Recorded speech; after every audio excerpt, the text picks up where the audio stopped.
Guys, welcome to my YouTube channel. So this is like my first ever YouTube video.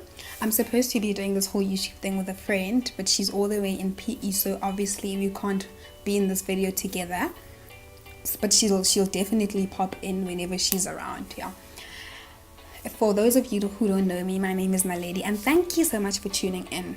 This is so awkward, guys, looking into a camera the whole time. But anyway, no, this is a highly requested video. I wouldn't really say highly requested video, but because no one actually told me to make a video, but it's it's a question that a lot of people ask me on social media in person, you know, so I thought I should just make a video and tell people to watch it. Yeah, watch me. Kidding. Yeah. So I'm just gonna give you tips on how I grew my natural hair, because I've been a natural since July. I had my big chop in July last year, so it's been August, September, October, November, December, January, February, March. So it's been 8 months now. For the first 4 months, my hair was not really growing. But it was growing like really slowly. And then I started changing things up. I started implementing all these things, and then that's when I started seeing results. And this is not strictly for naturals. Even for people with relaxed hair, this will also work for you, because my sister is also natural, and I also implemented the same tips or steps, rather, whatever, on her, and then they also worked, you know.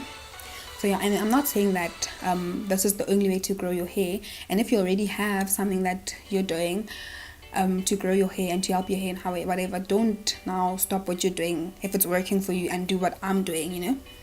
Yeah. So tip number 1 that I'm going to give you is that you must have a hair routine, you know, something that you do consistently. You know, you must have a hair routine. Don't leave that out. I know it's annoying sometimes, you know. Yeah, like, why must we plan our hair? You have to plan your crown, girl. Yeah, have a hair routine. And then, yeah, you must follow your hair routine, guys. It's there to be followed, and make sure that it's flexible with your working hours, your schooling hours, so that you're not like, oh, I'm not going to wash my hair today just because I've got school. Make sure that it fits in your timetable and your schedule and everything. So make sure you have a hair routine. Tip number 2 is that do not shampoo your hair every week. I know a lot of people that shampoo their hair every week, and shampooing your hair is not good for your hair. It actually dries out your hair, it breaks your hair, because shampoo is actually there to like wash it and remove chemicals. So you can imagine how harsh it is to your hair. So don't shampoo your hair every week. I used to shampoo my hair every week, or like twice a week, you know, but I stopped doing that. Now I shampoo my hair every 2 weeks, and that's twice every month. Yeah. And then tip number 3 is that I'm going back to shampooing your hair. You must like check the ingredients now when you buy shampoos. Make sure that it doesn't have silicones, parabens, or sulfites, because those things strip out the natural moisture and the natural hair oils that your hair produces. You know, it takes them all out. So make sure that whatever shampoo you are going to use, it does not have any of those ingredients. Tip number 3 is that you must deep condition your hair every single week. You know, deep conditioner, it basically adds back all that moisture that our hair has lost during the week, during wash day. So you need to add it back in, you know. So deep condition your hair every week, you know, because okay, what I do is that maybe this week I will it's shampoo week, like wash day, I will shampoo my hair, then deep condition it, and then next week I won't shampoo my hair, because I said I shampoo it every 2 weeks. I won't shampoo my hair, but I'll only co-wash, meaning that I will rinse it with water, and then apply deep conditioner, and then yeah, wash it out. So I deep condition every single week. I never used to deep condition that often. I used to do it, I think, once in 2 weeks or once a month or something like that. I really don't remember. Yeah, and then I started doing it every single week, and my hair has really it loves conditioner actually more than anything, you know. Tip number 4 is water, H2O. Our hair really, like our crowns, really love water more than anything, guys. Water is really good for your hair. Our hair is like a plant, so you know, when you spray water on it, it's like you're watering your plant. Yeah. I'm so awkward, guys, but anyway. Yeah, so what I do is I've got a spritz bottle, and I add water in it, and before I do anything to my hair, before I wash it, before I moisturize it, before I do anything to my hair, make sure that I spray water. Whenever I remember, I spray water to my hair. After I shower, before I shower, whenever I go to use my bathroom, you know, as long as I remember, I will spray my hair with water, you know. Tip number 5 is whenever you shower or whenever you bath, you must not put anything on your hair, so you can absorb so that your hair can absorb all that steam, because Now our hair loves water, so it obviously loves steam. So yeah, and then while you're at it, what I do is that I use my fingertips to massage my scalp, and then that will make sure that there is some form of blood circulation there, and then that promotes hair growth. Tip number 6, guys. I don't have these things written down, so I'm trying to remember everything from the back of my head, and yeah, so please excuse me. Tip number 6 is that you must detangle your hair. Detangling is really, really, really important. I never used to detangle my hair, and then there was a time I wanted to go to the salon and I wanted to braid my hair, of course. So when I got there, that lady was like, "No, you can't work with your hair like that. So you have to detangle it." So she was using a comb and whatever. The amount of hair that was on the ground, it was like probably this much.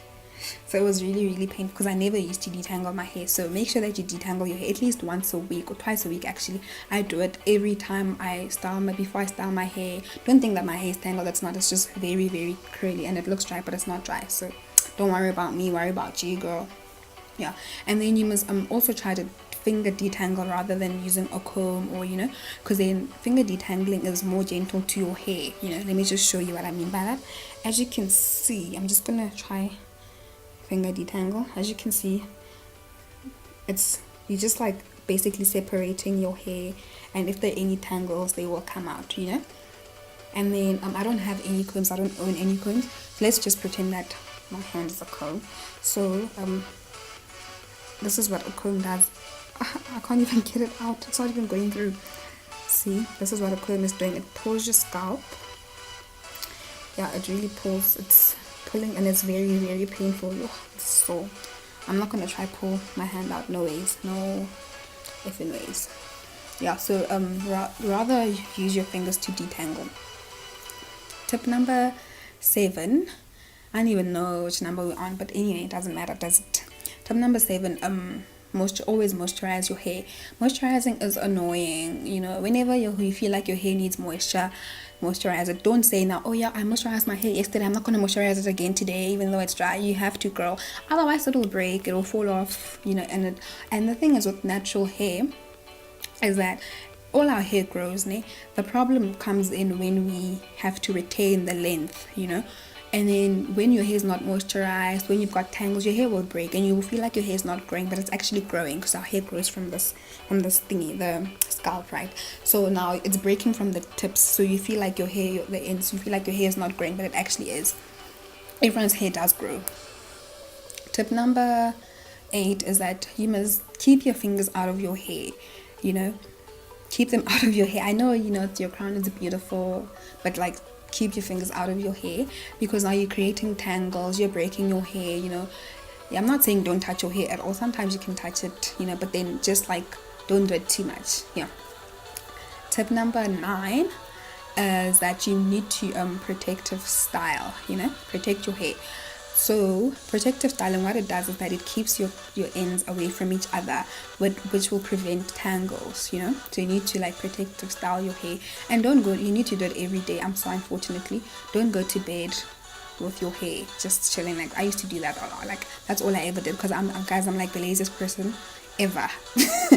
So when I'm tired, I just want to wash my face and brush my teeth and sleep. I'm not touching, but now I changed that.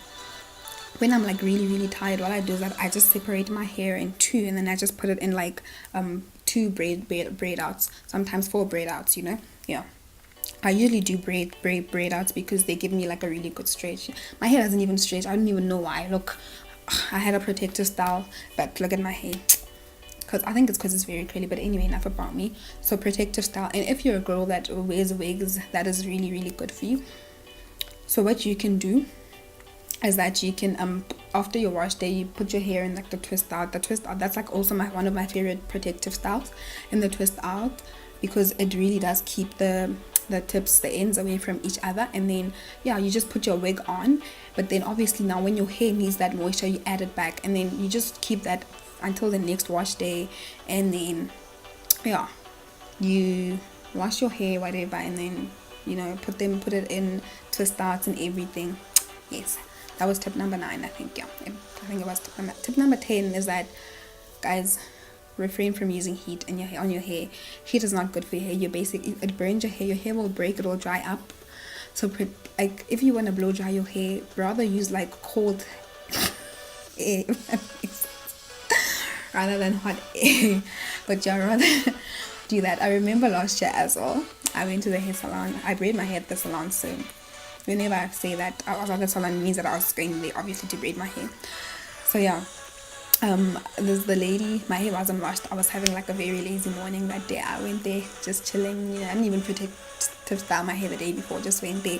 She washed my hair, then she blew dried, and I was really happy because my fro was like this big, and I was like, oh girl, is that how long your hair is, you know? I was really happy. I was even thinking, this is what I'm gonna do every time. I'm gonna do this every time. I'm gonna blow my afro and it'll be like this long, you know. Yeah, it was all fun and games that day. When I took those braids out, guys, my hair was everywhere. Literally, after I took a shower, when I was done with my hair, whatever, I had to clean my bathroom every single day. It took 3 weeks, if not more, for my hair to recover from that. So yeah, and if you personally prefer using heat on your hair and you like using heat, make sure that you get like a heat protector. Go to Dis-Chem, go to Clicks, get yourself a heat protector, you know, something that will protect your hair from getting heat damage, you know. Yeah, that's tip number 10. And my last and final tip, yeah, because I can't think of anything else. My last and final tip is be patient. Patience is key, guys. Your hair is not going to grow overnight. It will not grow in 8 months like mine did. It might, but like, don't think just because mine grew in 8 months, yours will. I know other people, my sister has hair for days, guys. Her hair grows, she grows like an inch a week or something like that. Her hair is really, really long. My sister's got. So don't compare your hair growth to anyone else's. Your sisters, like blood sisters, but you know, even if it's your sister, don't compare your hair to them. Be patient. My sister's hair is, anyway, I'm gonna sound like I'm obsessed with it, and I'm really not. Yeah. So be patient. Yeah. And yeah, this is what I started doing basically and I really, really did see results. And if you have more tips for me on how you grew your hair and what really, really worked for you during your hair journey and stuff, just like please comment below, and please like and subscribe. Tell your friend, please like, yeah, and subscribe. Tell your friends to subscribe as well, to watch this video. And if you really, really liked it, give it a thumbs up, you know. And yeah, if you made it this far, thank you so much for watching. Bye.